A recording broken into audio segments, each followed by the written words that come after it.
The national debt is like a credit card with no limits. It may seem convenient now, but over time the interests accumulate and the burden grows heavier for the card holder.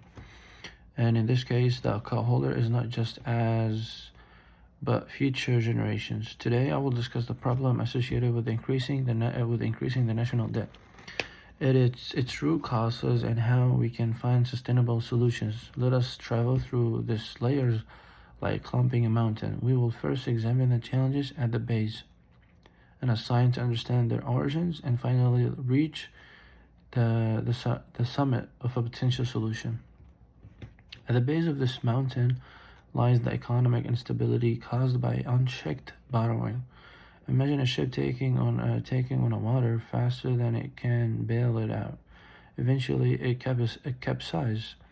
Similarly, a high national debt can lead to rising interest rates and inflation, destabilizing the economy. And a research by Rehinrich and Rogoff made in 2010 shows that when debt surpasses 90% of the GDP, economic growth slows significantly.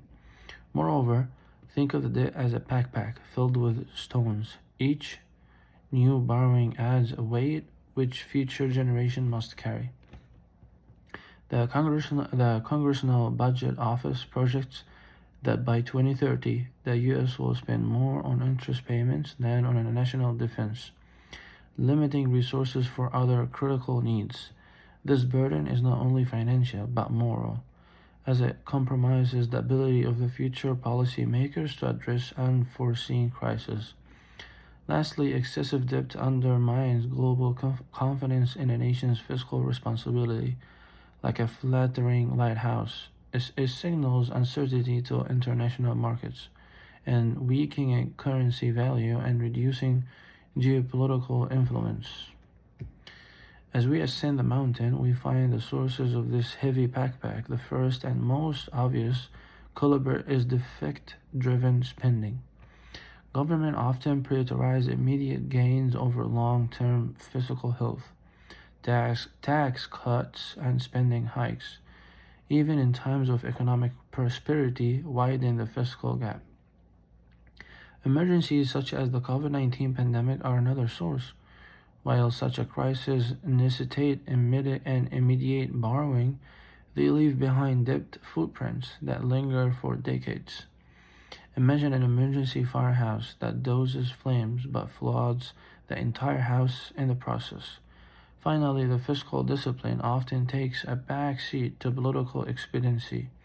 Non-essential projects and populist promises amplify debt unnecessarily. This lack of restraint leads to unchecked borrowing, much like a shopper who buys on impulse, ignoring the growing credit card bill.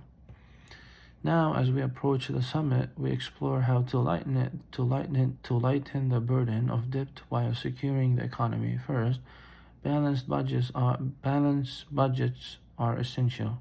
Like a well-tended garden, they ensure growth without overextension. Canada's fiscal reforms in the 1990s, which reduced its debt to GDP ratio from 80% to below 35%, offer a blueprint for success. Next, we must reform entitlement programs. Pictures a leaky faucet that wastes water. Adjustment to Social Security and Medicare could seal these physical leaks, ensuring resources are collected efficiently and sustainably. Tax reform also play a critical role by broadening the tax base and eliminating loopholes. We can collect more revenue without overburdening middle and income families. This approach is like casting a wider net to catch more fish without overfishing any single area. Finally, public spending should prioritize higher return investment. Just as a wise investor focuses on ventures with a strong growth potential, governments must channel funds into areas like education, technology, and sustainable infrastructure. This ensures that every borrowed dollar works hard to create a long-time value. As we stand atop on the mountain, the view becomes clear. The national debt, while sometimes necessary, must not grow unchecked. Its weight can destabilize the economy and burden future generations to come, and erode global credibility by prioritizing balanced budgets and reinforcing spending and investing wisely. We can reduce this burden and create a more sustainable future. Let us trade the convenience of unchecked borrowing for the discipline of responsible fiscal management, ensuring that our economic ship stays afloat for generations to come. Thank you.